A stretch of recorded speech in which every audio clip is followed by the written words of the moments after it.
TNPSC போட்டி தேர்வு படிக்கக்கூடிய அனைவருக்கும் என்னுடைய வணக்கம். இன்றைக்கி இந்த வீடியோவில் ஏன்னா குரூப் 4 நானும் எழுதினேன். நமக்கு ஒரு பல வருஷங்களாக நானும் இந்த எக்ஸாம் எழுதிக்கிட்டு இருக்கேன். ஆனால் ஒரு தொடர்ச்சியான ஒரு முயற்சி இல்லாதன்றதுனால எனக்கு பெருசாக வெற்றிகள் கிடைக்கல.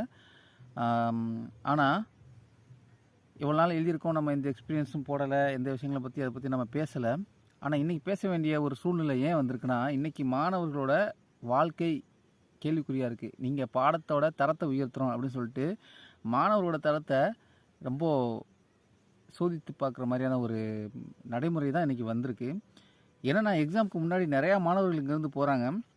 ஸோ உள்ளே போகிறப்போ அவங்களோட இதுக்காகவே தன்னோட வாழ்நாளை அர்ப்பணித்து நின்று படித்து கஷ்டங்களை தாங்கி ஒரு முடிவை, ஒரு தீர்வை நமக்கு இந்த எக்ஸாமோடு நாம் கண்டுபிடிச்சிடலாம், நமக்கு கிடைச்சிரும் அப்படின்ற ஒரு எண்ணத்தில் நானும் 2-3 பேரை கூட சந்தித்தேன்.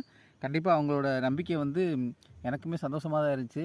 ஆனால் எக்ஸாம் முடிஞ்சு வர்றப்போ சில குரூப் பார்த்திங்கன்னா இந்த போய் அட்டன் பண்ணிட்டு வருவோம், கிட்டத்தட்ட நம்மளை மாதிரின்னு வச்சுக்கோங்களேன், போய் அட்டன் பண்ணிட்டு வந்தாலும்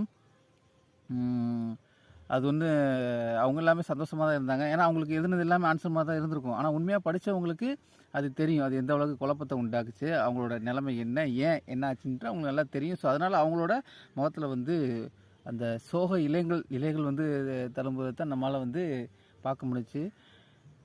இப்போது இது எதை நோக்கி போகுதுன்ற ஒரு கஷ்டமும் கவலையும் தான் நிறையா அந்த யூடியூபர்ஸு, டீச் பண்ணுறவங்க, படிக்கிற ஸ்டூடெண்ட்ஸ் எல்லாருக்குமே இருக்கிறது. ஏன்னா முன்னாடி சிலபஸ் எக்ஸாம் எழுதிட்டு அது கஷ்டமாக இருந்தாலும் சரி, நம்ம அடுத்த எக்ஸாம் பார்த்து நம்ம பாஸ் பண்ணிக்கலாம் அப்படின்ற ஒரு எண்ணம் வந்துடும்.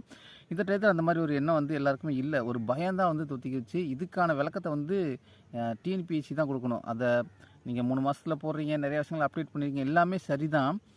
நீங்கள் கேட்ட கொஸ்டினுமே இப்போ யாரும் தப்போ குறையோ சொல்லலை. என்ன சொல்கிறாங்கன்னா, இந்த தரத்துக்கானதா?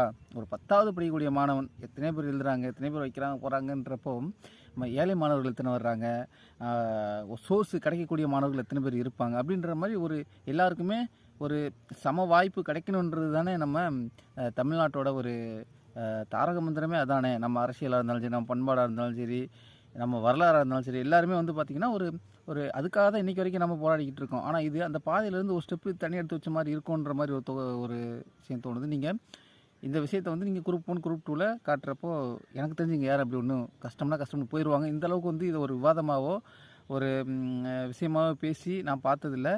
ஆனால் எல்லாருமே கோரிக்கை வைப்போம், பொதுமக்கள் சார்பாகவும் மாணவர்கள் சார்பாகவும் இந்த டிஎன்பிஎஸ்சி இதை கன்சிடர் பண்ணி இதுக்கு ஒரு விளக்கத்தை தந்தால் ரொம்ப நல்லாயிருக்கும். நன்றி, வணக்கம்.